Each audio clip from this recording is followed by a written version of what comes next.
we're going to talk about selling cars through service in the service department. And I want to start by one time when I was fixed ops director, my dealer came back and asked for a meeting, and he said, Rob, my dad told me that a fixed ops director ought to get half his salary through new car and used car sales.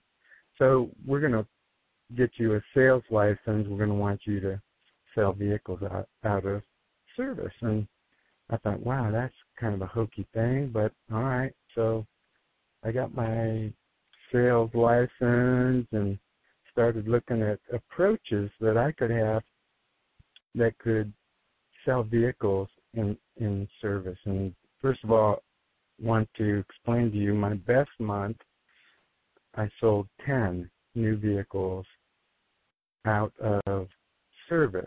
Now, I'll explain, too, that this didn't make the sales staff entirely happy. But you know what? They have access to the service department at all times also. But how often do we see them? Usually to pick up a snack or a water or something of that nature. But that's all we see them. Really good, strong salespeople know the wisdom of spending time in service. They're looking at appointment schedule, and they're looking for their customers, and really they're paying attention in the weight area to the individuals in there and striking up conversation. But we'll look at some ways that really work to sell new vehicles, and what allowed me to, in my best month, sell 10. And what I would do with that is, first of all, listen to the customer. What is the condition of their vehicle? How old is it? How long have they owned it? And right now, in this environment, the average age of a vehicle is 11 years plus old. The average. These people need cars. This year, right now, new car sales are approaching a sales pace of 16.5 million units. And we all know the devastation of the 9 million and 10 million. Now dealers are looking at this from a whole different perspective. We're selling cars again. And some of what we're going to talk about here in this conversation is unique. It's not being done by any competitors. And it will make any service manager a hero to approach the new car department with ideas, fresh new ideas on how to market and sell new vehicles through service. Now, when I looked at me being given the task to sell cars, I'll tell you what, I don't consider that a wise decision. I don't consider it a wise choice. The interference with the sales team and the dividing line there, I'm never going to recommend to any dealer their fixed ops director sells cars. But let's look at some things, some innovative ways that would work, that tie in the two departments closely together, and at the same time provide best result for the dealer. So when a customer comes in and they've got a 11-year-old, a 10-year-old vehicle that is in need of a large amount of work that exceeds the value of that vehicle, it's a casual conversation will bring out the information we need, not to prejudge them, but to give the customer options. Now, if we look at it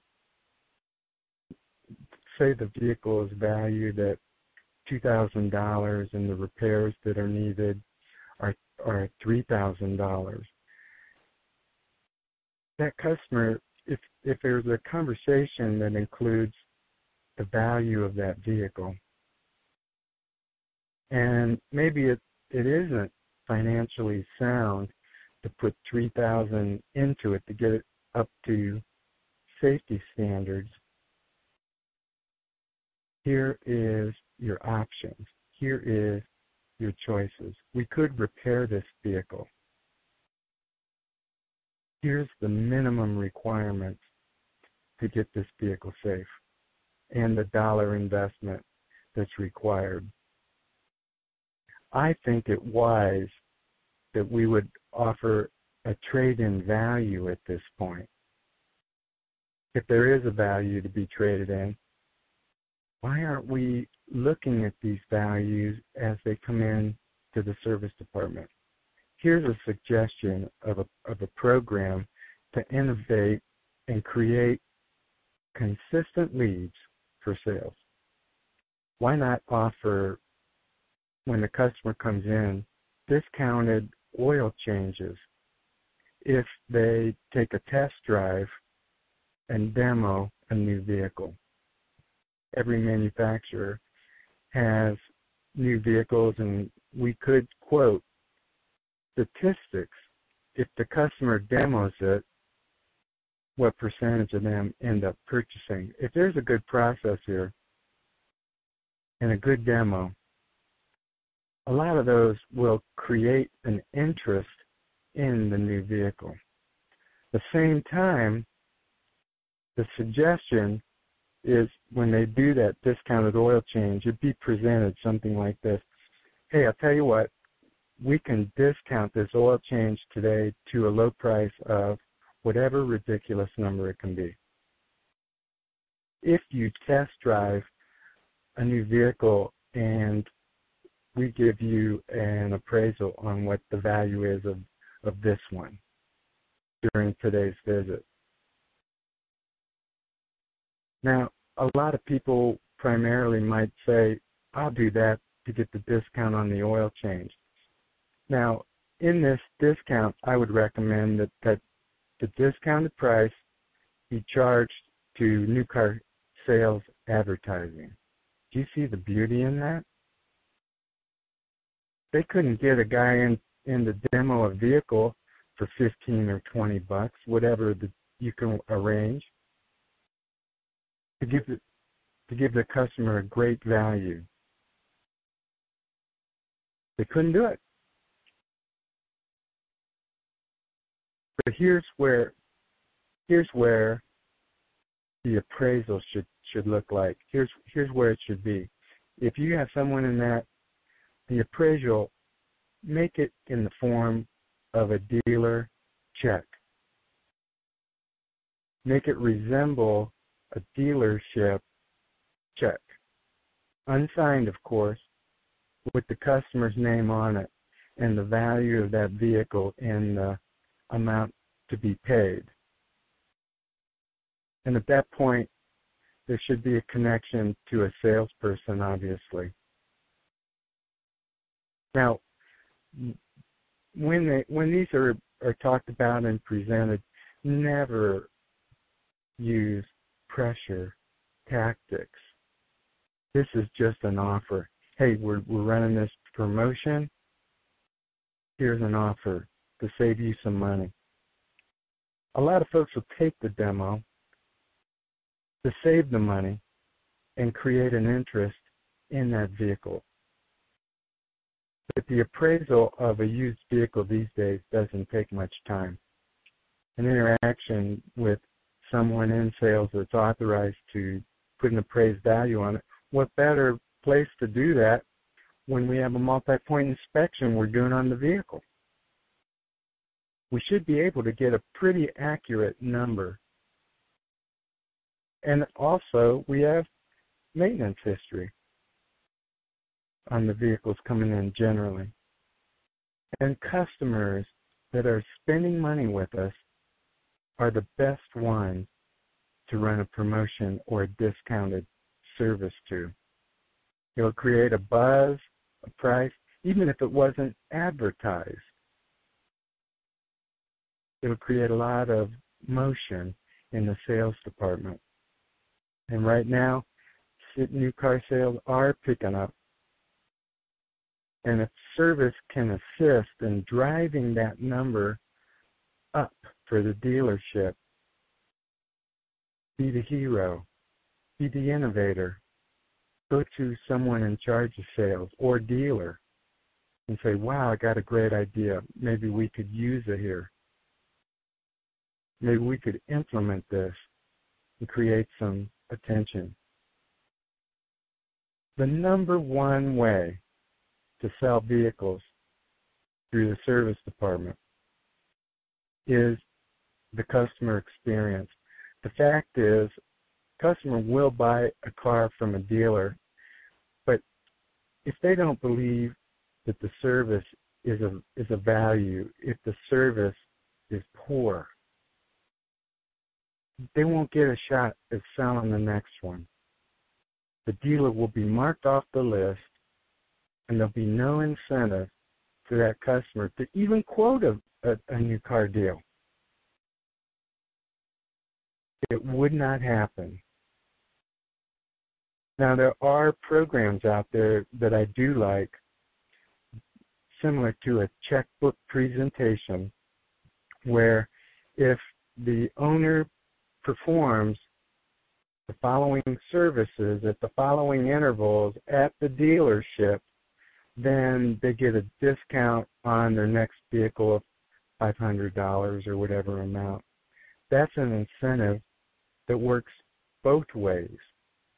And when these incentives work both ways, sales and fixed, working together, then the dealer wins every time. Now, back to the customer experience. If you're not focused in on what that customer needs, and that experience is not stellar, the odds of you selling that customer another vehicle are below 50%,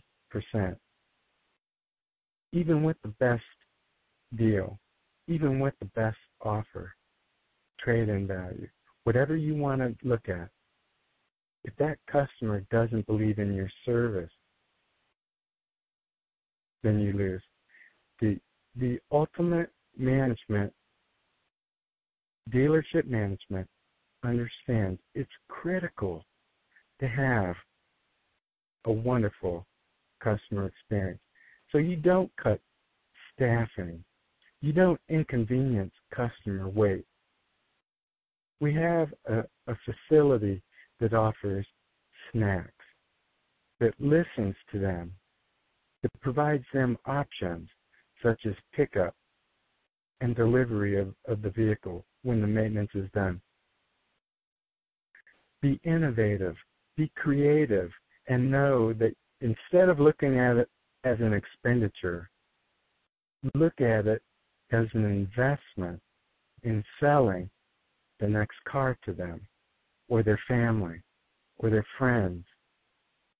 You see, it's beyond the service experience.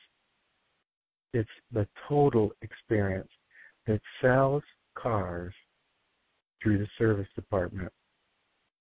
Now, if you want to ask a question or make a comment, you push the number 1. Mike, our moderator, always sees that. But today, let's open the lines up in addition to that and have open comments or questions.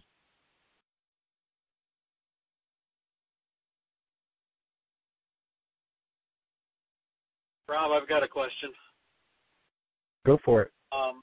How did the dealer that wanted you to get the sales license compensate for you not steering the transaction? Meaning, was it worth more to you to sell the service or worth more to you to sell the car as the fixed operations director?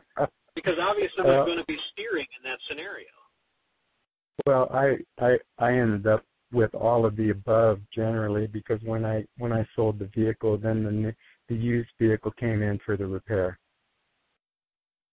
So normally life cycle management, huge believer in it. One department needs the other to both exist and do well. I think everybody should preach that. Life cycle management. I need them to sell cars, so I want to help them sell cars, and I need to fix those cars right so that they get to sell them another one. Exactly. And really, the better that interaction, the better the involvement. What happens is then the used car management team, when they're repairing vehicles, and I hope the used car team will authorize repairs more when they see the value of service selling vehicles. Then, by golly, fix the ones we need to and get them on the lot right. Because I think that sells more cars also.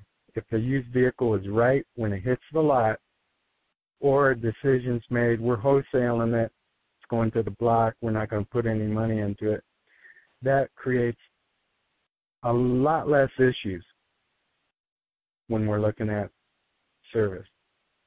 Then they're not coming back. This is a closed deal. We need this one to go by 5 o'clock today. I don't care what your schedule is, and that you're going to turn away other customers. It reduces that and allows them to be scheduled appropriately. So not only does the service manager have to be open-minded, but the used car manager has to be open-minded, and the relationship has to be healthy. Yeah, and I think one of the conflicts that I most commonly see is between sales and service.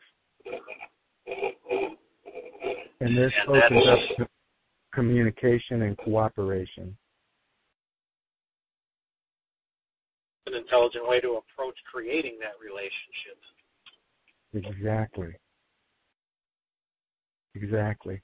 I went to, and this is pretty much brand new in my field of recommendations, and I tested it with a few and said, go to your dealer or GM and say, I think if we work together, I could sell 20 or 30 new a month from service, and see what the response is there from dealer. And throw these ideas out, be creative and innovative, and listen to what the response is. The response has been incredible. Now, it's really too early to know if it works, but I can envision the more demos, the more sales. The more we value their use, the more trades. They come in off the demo, they're excited, and here's a value on your use. Imagine how that would quicken the pace of a sales transaction where it was just an oil change.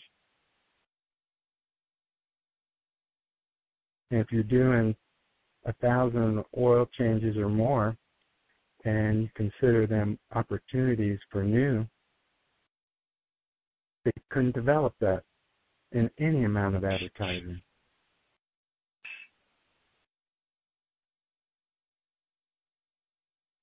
So it's a way for fixed operations teams to become heroes to sales. Thanks for those comments. Anyone else? All right. Well, thanks everybody for attending the call, and I hope that you would take it as a stimulus to be creative in how can we use the service customer to improve new car business. Have a great day. Enjoy it, and we'll see you next week. Thank you.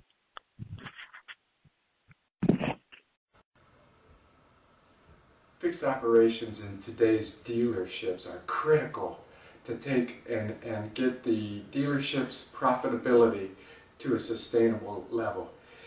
Many of our clients don't even have to sell a car to cover the cost of operation. Give us a call and let's chat about ways to take your dealership performance to a level that's less reliant on car sales today. And if you do sell a lot of cars, more power to you. The dealership with the best fixed operations wins.